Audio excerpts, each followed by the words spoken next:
Hello guys, പത്രമാറ്റിൻ്റെ ഇന്നത്തെ episode റിവ്യൂയിലേക്ക് സ്വാഗതം. ഈ റിവ്യൂ ഇഷ്ടപ്പെടുകയാണെങ്കിൽ ഒന്ന് ലൈക്ക് ചെയ്ത് സബ്സ്ക്രൈബ് ചെയ്ത് സപ്പോർട്ട് ചെയ്യണേ. നന്ദു പരാതിക്കാരുടെ ഭർത്താവിനെ ചീട്ടുകളി സംഘത്തിൽ നിന്നും പൊക്കുകയാണ്. അപ്പോൾ അയാൾ പറയുന്നുണ്ട്, ഞാൻ വരുന്നില്ല സാറേ, എന്നെ അങ്ങനെ കൊണ്ടുപോകാനൊന്നും പറ്റത്തില്ലെന്ന്. നീ വരത്തില്ലെങ്കിൽ പിന്നെ എന്നാ ചെയ്യാനാ, ഞങ്ങൾ തിരിച്ചു പോകാം എന്ന് പറഞ്ഞിട്ട് തിരിച്ചു വന്ന് ഒറ്റയടി കൊടുക്കുകയാണ് അവൻ്റെ ചെവിക്കൽ തീർത്ത്. കാക്കിയിട്ടെന്ന് പറഞ്ഞ് നീ ആണുങ്ങളുടെ നേരെ കൈ പൊക്കുകൂടിയെന്ന് വെച്ച് അയാൾ അടിക്കാൻ ചെല്ലുമ്പോഴത്തേന് നന്ദു എടുത്തിട്ടങ്ങ് അടിക്കുകയാണ്.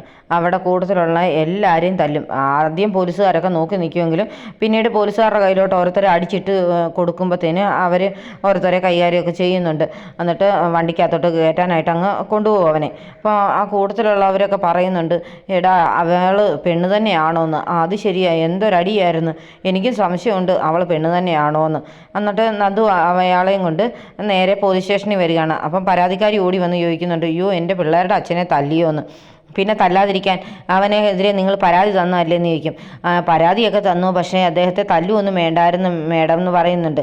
പിന്നെ അവനെ തല്ലാതെ എങ്ങനെയാണ്, അവനെ താലോലിക്കാനാണോ വിളിച്ചുകൊണ്ട് വന്നതെന്ന് ചോദിക്കും. കിട്ടുന്ന കാശ് മുഴുവൻ കള്ളും കുടിച്ച് ചീട്ടും കളിച്ച് നിങ്ങളുടെ കാര്യം നോക്കാതിരിക്കുന്ന ഇവനെ എന്തിനാണ് നിങ്ങൾക്ക്, അവനെ കളഞ്ഞിട്ട് വീട്ടിലിരിക്കത്തില്ലേ, ഇവനെ കൊണ്ട് ചിലവിനുള്ള കാശ് ഞാൻ തരയിക്കാം കോടതി വഴി എന്നൊക്കെ പറയും. അതൊന്നും വേണ്ട സാർ, ഇദ്ദേഹം ഞങ്ങളുടെ കൂടെ തന്നെ വേണം. കാരണം 3 പെൺമക്കളല്ലേ, അവരുടെയൊക്കെ കല്യാണമൊക്കെ വരിക. ആ സമയത്ത് മണ്ഡപത്തിലെ ഭർത്താവിൻ്റെ സ്ഥാനത്ത് ഇദ്ദേഹം വേണ്ടേ എന്നൊക്കെ ചോദിക്കും. പിള്ളേരുടെ അച്ഛനാണെന്ന് പറഞ്ഞ് കൊടുക്കാൻ പറ്റിയ ആൾ തന്നെയാണ്. മണ്ഡപത്തിൽ നിൽക്കുന്ന സമയത്തും ഇയാൾ കുടിച്ചു നിൽക്കുകയാണ്, നല്ലൊരു കുടിയനാണ് പിള്ളേരുടെ അച്ഛനെന്ന് പറയാൻ നിങ്ങൾക്ക് നാണമില്ല ഇവനെയൊക്കെ ചുമന്നോട് നടക്കാൻ.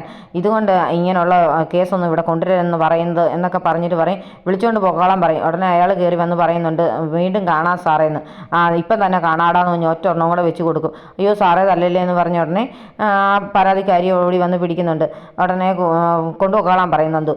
അപ്പം കൂടെയുള്ള പോലീസുകാരോട് നന്ദു ചോദിക്കുന്നുണ്ട്, നിങ്ങൾ എന്താ ഇങ്ങനെ നോക്കി നിൽക്കുന്നതെന്ന്, ഇവനെയൊക്കെ ഇങ്ങനെയാണോ കൈകാര്യം ചെയ്യേണ്ടതെന്ന് ചോദിക്കും. സാറേ ഇതൊക്കെ പിന്നീട് ഇങ്ങനെയുള്ള പ്രശ്നങ്ങളിലേ വരത്തുള്ളൂ, ഞങ്ങൾ അതുകൊണ്ടാണ് ഇതിലൊന്നും ഇടപെടാത്തത്. പിന്നെ നിങ്ങൾക്ക് അവരെ പേടിയാണെന്നുള്ള കാര്യം എനിക്ക് മനസ്സിലായതാ, അതുകൊണ്ടാണ്. ഇത് എന്തായാലും റിട്ടയർഡൊക്കെ ആകാറായില്ലേടോ, ഇനി എന്തിനാ ഇങ്ങനെ നോക്കിയിരിക്കുന്നത്, എല്ലാവരെയൊക്കെ ഇതുപോലുള്ളതിനെ കിട്ടുകയാണെങ്കിൽ അടിച്ചൊതുക്കിയിട്ട് പോയിക്കൂടെ എന്നൊക്കെ ചോദിക്കും.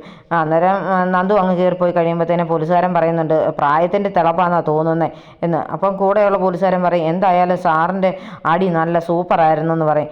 അതൊക്കെ കൊള്ളാം, എന്നാലും ഇപ്പോഴത്തെ ഇതൊക്കെ പിന്നീട് കണ്ടാൽ മതിയായിരുന്നു എന്നൊക്കെ ആ പോലീസുകാരൻ പറയും. നയന ഡിസൈൻ വരച്ചുകൊണ്ടിരിക്കുന്ന സമയത്ത് ദേവയാനി ഒരു ഗ്ലാസ് കാപ്പിയൊക്കെ ആയിട്ട് അങ്ങോട്ട് വരുന്നുണ്ട്. അമ്മ ഉറങ്ങിയില്ലായിരുന്നോ എന്ന് ചോദിക്കുന്നുണ്ട് നയന. മോളിങ്ങനെ ഉറക്കളച്ചിരുന്ന് കമ്പനിക്ക് വേണ്ടി കഷ്ടപ്പെടുമ്പോൾ ഞാൻ അങ്ങനെ ഉറങ്ങുന്നത് ശരിയാണോ, ഈ വീട്ടിലെല്ലാവരും കിടന്ന് ഉറങ്ങുമ്പോഴും മോളിരുന്ന് കഷ്ടപ്പെടുകയല്ലേ എന്നൊക്കെ ചോദിക്കും. അത് പിന്നെ അമ്മയെ, നമ്മൾ ഓണത്തിനും നമ്മളുടെ കടയിലായിരിക്കണം ഏറ്റവും നല്ല തിരക്ക്, അതിനുവേണ്ടിയാണ് ഞാൻ ഈ കഷ്ടപ്പെടുന്നതെന്നൊക്കെ പറയുന്നുണ്ട്. അതൊക്കെ കാര്യം ശരിയായിരിക്കും മോളെ, എന്നാലും മോൾ എന്താ അനിയെ ഒന്ന് ഉപദേശിക്കാത്തെന്നൊക്കെ ചോദിക്കുന്നുണ്ട്. അനിയുടെ അനാമികയുടെയും ജീവിതത്തിനകത്ത് മോക്കും ഒന്ന് പറഞ്ഞുകൂടെ എന്നൊക്കെ ചോദിക്കും. അമ്മയെ, ഞാൻ എന്തൊക്കെ പറഞ്ഞാലും അനി അതൊന്നും ശ്രദ്ധിക്കത്തില്ല, പിന്നെ അവനെ ഉപദേശിച്ചിട്ടും കാര്യമൊന്നുമില്ല, അനാമിക അവൻ്റെ ജീവിതത്തിൽ നിന്ന് പോകണമെന്ന് മാത്രം ഓർത്തു നടക്കുന്നവനാണ് അവൻ എന്നൊക്കെ ദേവയാനിയോട് നയന പറയുന്നുണ്ട്. ഈ സമയം നവ്യ കുഞ്ഞുമായിട്ട് താഴേക്ക് ഇറങ്ങി വരുന്നുണ്ട്. അപ്പം ദേവയാനി ചോദിക്കുന്നുണ്ട്, മോളെ എന്താ കുഞ്ഞ് ഉറങ്ങിയില്ലേന്ന്. ഇല്ല അമ്മേ, ഇന്ന് ഹോസ്പിറ്റലിൽ കൊണ്ടുപോയിട്ട് ഒരു മാറ്റമൊന്നും തോന്നുന്നില്ലെന്ന്. എന്നാൽ നാളെ വേറൊരു ഹോസ്പിറ്റലിൽ കൊണ്ടുപോകണം കേട്ടോ എന്ന് പറഞ്ഞ് ദേവയാനി അകത്തേക്ക് അങ്ങ് പോകും. അപ്പോൾ തന്നെ നവ്യ നയനോട് ചോദിക്കുന്നുണ്ട്, നിനക്ക് വേറെ പണിയൊന്നുമില്ലേ, ഇങ്ങനെ ഉറക്കളച്ചിരുന്ന് നിൻ്റെ ഭർത്താവിനെ ഉയർത്താൻ വേണ്ടി ഇങ്ങനെ ചെയ്യേണ്ട ആവശ്യമുണ്ടോയെന്ന്. ഞാൻ എൻ്റെ ഭർത്താവിന് വേണ്ടി തന്നെയല്ല കമ്പനിക്ക് വേണ്ടിയും കൂടെ ചെയ്യുന്നത് എന്ന് പറയും. നീ ഇപ്പോൾ ചെയ്യുന്ന ഈ പ്രവൃത്തി വേറെ ഏത് പെണ്ണാണെങ്കിലും ചെയ്യത്തില്ല എന്നൊക്കെ പറയും. അത് എനിക്കറിയത്തില്ല ചേച്ചി, ഞാനാണ് ഇങ്ങനെ ചെയ്യത്തുള്ളൂ, കമ്പനിക്ക് ലാഭം ഉണ്ടായാൽ എല്ലാവർക്കും അല്ലേ ഉപകാരം എന്നൊക്കെ പറയുന്നുണ്ട്. എന്തായാലും നിൻ്റെ ഭർത്താവ് ഇങ്ങനത്തെ ചതി നിന്നോട് ചെയ്ത സ്ഥിതിക്ക് നീ ഇങ്ങനൊന്നും അദ്ദേഹത്തെ ഇങ്ങനെ താങ്ങി നിർത്തേണ്ട ആവശ്യമൊന്നുമില്ലെന്ന് പറയും. എൻ്റെ ഭർത്താവിനോട് എനിക്ക് ഇപ്പോഴാണ് ഏറ്റവും കൂടുതൽ സ്നേഹം തോന്നിയത്, അതുകൊണ്ട് ചേച്ചി എന്തൊക്കെ പറഞ്ഞിട്ടും കാര്യമൊന്നുമില്ലെന്ന് പറയും. അത് നിന്നോടൊന്നും പറഞ്ഞിട്ട് ഒരു കാര്യമില്ലെന്ന് പറഞ്ഞിട്ട് നവ്യ അങ്ങ് കയറി പോവാണ്. ദേവയാനി മുറിയിലേക്ക് കിടക്കാൻ ചെല്ലുമ്പോഴത്തേന് ജയൻ ചന്തുമോളെയും കൂട്ടി കിടന്ന് ഉറങ്ങുന്നുണ്ട്. അപ്പോൾ മുത്തശ്ശൻ കുഞ്ഞുമായിട്ട് കെട്ടിപ്പിടിച്ച് കിടന്ന് ഉറങ്ങുകയാണല്ലോ എന്നൊക്കെ പറഞ്ഞിട്ട് ദേവയാനിയും കയറി അങ്ങ് കിടക്കുകയാണ്. എന്നിട്ട് കുഞ്ഞിനെ ഇങ്ങനെ തഴുകുകയും തലോടുകയും ഒക്കെ ചെയ്യുന്നുണ്ട്. ഈ സമയം ഉറക്കം വരാതെ അനി ഇങ്ങനെ ഇറങ്ങി നടക്കുന്നതൊക്കെ കാണിക്കുന്നുണ്ട്. അനി എന്നിട്ട് നന്ദുവിനെ ഫോൺ ചെയ്യും. അപ്പം നന്ദു ഇങ്ങനെ അനിയെക്കുറിച്ചൊക്കെ ഓർത്ത് കിടക്കുകയായിരുന്നു തോന്നുന്നു. അനിയുടെ കോള് വരുമ്പോൾ നന്ദുവിന് ചിരി വരുന്നുണ്ട്. അപ്പോൾ എടുക്കുന്നില്ല കോള്. അപ്പോൾ അനി ഓർക്കുന്നുണ്ട്, ഇവളെന്താ എൻ്റെ കോൾ എടുക്കാത്തതെന്ന്. ഉടനെ തന്നെ മെസ്സേജ് അയക്കും, നമുക്ക് കുറച്ച് നേരം സംസാരിച്ചിരുന്നൂടെ എന്ന്. നന്ദു അത് കേൾക്കുന്നുണ്ട്, പക്ഷേ ചിരിച്ചുകൊണ്ടിരിക്കുന്നതല്ലാതെ ഒന്നും പ്രതികരിക്കുന്നൊന്നുമില്ല. അവൾ എൻ്റെ കോള് മെസ്സേജും ഒക്കെ കാണുന്നുണ്ട്, പക്ഷേ പ്രതികരിക്കുന്നില്ലല്ലോ. എന്നാൽ ഇവളെന്ന് ഞാൻ ഉറക്കത്തില്ല എന്ന് എന്ന് പറഞ്ഞിട്ട് വീണ്ടും മെസ്സേജ് അയക്കും. എൻ്റെ മെസ്സേജിനെങ്കിലും മറുപടി താടി കഴുതേന്ന്.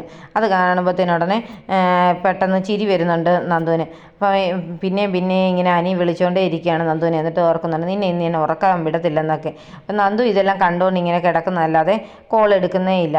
രാവിലെ നയന അടുക്കളയിൽ വരുമ്പോഴത്തേന് ദേവയാനി അടുക്കളയിൽ പണിയൊക്കെ തുടങ്ങി. അന്നേരം മോളെന്തിനാ ഇന്നലെ ഒരുപാട് ഉറക്കളച്ചിട്ടും രാവിലെ എഴുന്നേറ്റ് വന്നെന്നൊക്കെ ചോദിക്കും. അമ്മ, രാവിലെ ഞാൻ സ്ഥിരമായിട്ട് എഴുന്നേൽക്കുന്ന കാരണം അങ്ങനെ എനിക്ക് ഉറക്കം വരികയില്ല, ഞാൻ ആ സമയത്ത് അങ്ങ് എഴുന്നേറ്റ് പോകുമെന്ന് പറയും.